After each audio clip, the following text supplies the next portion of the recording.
কাটার অব্দে গাছটি বাড়ি খেয়ে তার গায়ে পুরো আঘাত করে এবং ঘটনাস্থলেই তার অবস্থা গুরুতর অবস্থা, মানে খুব কঠিন আবার ধারণ করে এবং সেখান থেকে মেডিকেলে নেওয়ার পথে সে মারা যায়। বেলা 12টা 12:30টার দিকে ওরা 3 ভাই মনে করেন ওই সামনে এক পুকুর আছে, ওই পুকুরে যা গাছ একটা কাটিছে, কাটে ওটা ডুম দিতে 3টা দিয়া মোটামুটি 12:30টার দিকে এটি আসছে আইসা এই গাছ মনে করেন কুড়াল দিয়ে সাইজ সুইজ করে ঘোড়া আসিল এটি সামনে বান্ধা, ঘোড়া ওরা 3 ভাই হেঁটা দিল, হেঁটা দেওয়ার পর গাছ মনে করেন ওরা কাটা শুরু করে দিল। কাটতে মোটামুটি আধা ঘন্টা লাগছে। আধা ঘন্টা পর এখন একটা চিল্লানি দিল খালি যে এ ভাই তোরা হাঁটে।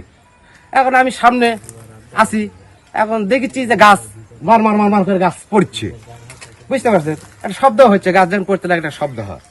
এখন ওখানে 2 ভাই দূর থেকে ছিটা চলে গেছে, যাওয়ার পর এখন খানিক পরই মনে 1 সেকেন্ড পরই এখন এ ভাইরে ভাই কি হলো ভাই, এখন দৌড়া 2 ভাই দেখি যে আরেক ভাই দিকে গাছের তলে হিনি তাই না ভাই করার চেষ্টা করছে আর চিল্লি করছে।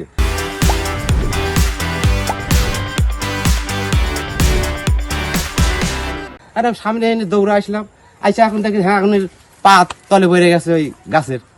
এখন 3 জন লেগে তাই না আরো লোকজন আসছিল, জেগে গেল, তাই না বাইরে করে উনি সামনে লিয়া যায়। এখন দেখি যে পানি টানিও খায় না, পানি টানিয়ে লেওয়া না, কোথা টোথা বলে না, বুঝতে পারছেন? তারপরে তা হাসপাতালে নেওয়ার জন্য সামনে লিয়া যায়। এখন গাড়ি ভ্যান ঠিক করে ডাক্তারের কাছে লিয়ে যাওয়ার বাজারে, ডাক্তার বললো যে আর